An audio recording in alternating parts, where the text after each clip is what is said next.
time for Trend Vibes, where we dive into Korea's latest cultural trends. Joining us today, as always, our reporter Yoon Se-young. Se-young, welcome back. Hi, hello, Merry Christmas Eve. Merry Christmas Eve. I can't believe it's already Christmas tomorrow, and in just a week, 2024 will be over. So, how is everyone feeling wrapping up the year? What about you, Se-young? Me, it's been a very busy year, 2024, but I was also happy and grateful because I was able to join the culture wave and met you guys. So yeah, it was a really joyful year. What about you, Bella? Yes, joining the culture wave is my biggest highlight of the year, of course. But every time, like every year, when it comes to the end of the year, I'm like, oh my gosh, already the end of the year? And then next year again, it's going to be like, oh my gosh, already the end of the year? It repeats, right? The time flies, definitely. Right. We have to live with the fact that a year is short. I know, right? It is definitely short. Well, I think there's been much going on this year. We have conflicts, wars, and even a political turmoil right here in Korea. But on a personal note, I also have to say the launch of the culture wave was one of the happiest moments for me in this year. And we are actually going to talk more about something that's related to the Christmas season. During holidays, we like to travel. So, Se-young, what is our main topic for today? I gave too many hints right now. Yes, as the Christmas season approaches, I guess many of you may be planning your travels. And this year, Korea has been an incredibly popular tourist destination for international tourists as well. And today, we're diving into the Korean tourism boom fueled by the Korean culture wave. And on top of that, the Visit Korea Year campaign has been running in 2023 and 2024.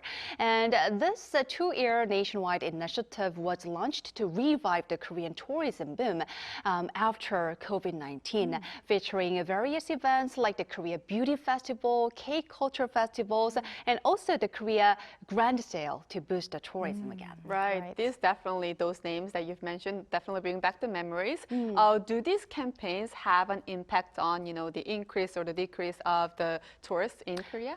Well, it appears so because as you can see on the screen, there was a significant drop in the number of international tourists between 2019, just before COVID-19, and 2020 during the height of the pandemic.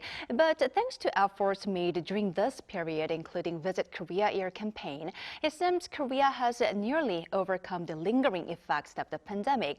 And data up to October of this year shows that number are still less but approaching the 2019 levels, and one travel agency even predicts that by 2025, 80 million international tourists will visit Korea. Wow. Well, that is definitely a relief. So let's talk a little bit more in detail about tourism here in Korea. When you travel, you do sightseeing and you eat delicious food, which is one of my priorities, I have to say. So what activities did international tourists enjoy the most here in Korea?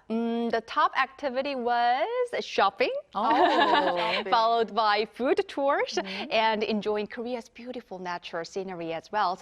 And interestingly, the 10th most popular activity was visiting K-pop related venues or filming locations of Hallyu stars, and we will dive deeper into it in just a bit. Okay. Definitely. The power of Hallyu is huge everywhere. And speaking of shopping, though, what do tourists buy the most when they visit Korea? Well, lately, value for money shopping is a big trend among the international tourists.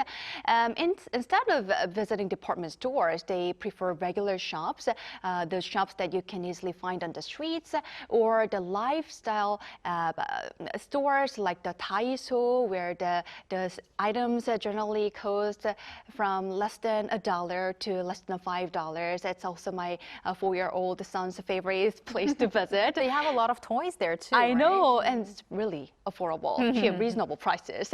And clothing stores like Mushinsa are also a hit, and it totally makes sense because we love these places too. They are affordable compared to department stores, but trendy at the same time.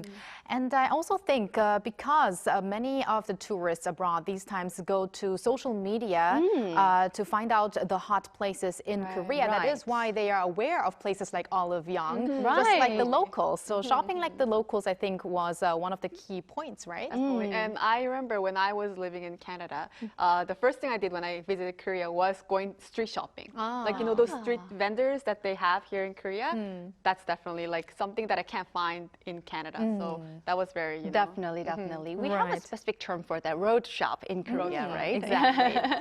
And Seong, let's go back to your earlier point. I mentioned that it's one of my priorities, eating good food. So let's talk about the food tourism, which ranked second.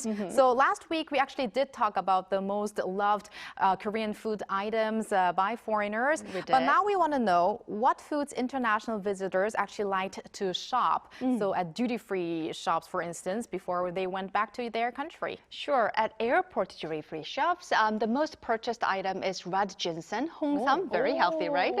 And other popular items include all different types of kim, the dried seaweed, including the seaweed snacks, and regionally inspired chocolates, such as like Jeju Hallabong chocolate, are also popular. And, you know, for those who are currently visiting Korea or planning to visit Korea soon, I want to share a little tip for you. Korea has some unique winter snacks that you won't easily find during other seasons. First, there's 붕어빵. Of course, that's my favorite. Yes, a fish-shaped pastry filled with red beans or custard cream. And don't worry, there's no real fish in that. You don't have to worry about that. And then there's hotdog, a pancake-like snack filled with honey and nuts, and you can also try hoppang, steamed bun filled with sweet or savory fillings, and they are also available at convenience stores, so you can easily get them. And of course, we have omuk fish cake served with warm broth, and it's a must too. And that actually does contain fish. Yes, it does. Wow, these all winter foods. They're all my favorites, so it's definitely making me a little bit hungry. So the tourists visiting Korea have, you know, done shopping, have, you know, filled their stomach with yummy foods. It's time for sightseeing. Where do they, you know, go the most, all the tourists who visit Korea? Well, Seoul is the most visited place, followed by Busan, Gyeonggi-do Province, and Jeju-do Islands, of course. And within Seoul, hotspots include Myeongdong, Hongdae, Gangnam, the Bukchon, Samcheongdong area, and Itaewon, all brimming with trendy hip vibes. And to be honest with you, I haven't been these places for ages. I really want to visit these trendy places, just like our foreign tourists. And also other specific landmarks like Gyeongbokgung Palace and Seoul Tower, Bukchon Hanok Village, the Han River Parks, and Lotte World are also top picks, and they are fantastic spots for dates as well. That's my little advice to you. And speaking of Lotte World, that is in the Jamsil area, and we also recently had our news features reporter An Sung-jin talking about the places to go these days, and also the Jamsil area has, you know, a Christmas market, a very traditional European-like Christmas market. That would also be a tip.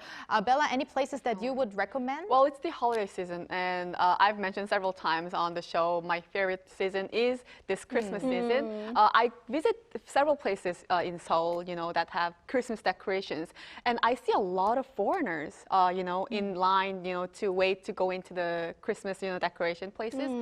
Big things are, you know, like Lotte World, so Lotte department store. Also, Hyundai department store does huge things in Yeouido as well. So those are some places to definitely visit for holiday season as well. Right, you don't have to go for shopping. You can just enjoy the Christmas vibes there. Or eye shopping. Eye shopping, yes, of course. And now also, I have a question. With the global popularity of K-pop, K-dramas, K-movies, could these actually be the actual reason for tourists to come to Korea? So how big is the impact when it comes to the Hallyu and tourism? It's pretty big, I should say. Have you heard of the term active Hallyu consumers? I can imagine what it means. Yeah, it refers to tourists who have a strong interest in Hallyu, of course, and they love to visit destinations closely tied to K-culture. And they make up about 5% of international tourists, and this group primarily focuses on Hallyu-related activities like attending concerts or visiting filming locations, and 9 out of 10 of them are from Asian countries, making it easier for them to visit frequently. And their high revisit rates and spending habits suggest that they are becoming a new target demographic for Korea's tourism industry. That is very fascinating. I mean, it is sad that this Visit Korea Year campaign is coming to an end. But I see through your insights today that this Korea tour boom is just the beginning. Right. And, you know, I think we may not even need this kind of designation, Visit Korea year, if we already have that increase now since the pandemic is over. So maybe in years from now, Korea will be like one of the top spots to travel to with the increased popularity of the Korean wave. Yes, I strongly believe that the cultural wave will make a contribution to Of boosting the number especially of with foreign our tourists. guide here, our trend vibes guide Yes. Seong. So I'm sure that our viewers and also those considering a trip to Korea will have gained lots of insights and tips from you today, Seong. And Merry Christmas to you. And Happy New Year as well. Right, we'll see you back in the new year. Yes. All right, and thank you, Bella, as always. Merry Christmas to you as well. We'll see you on Thursday. Yes, I'll see you back on Thursday. Merry Christmas.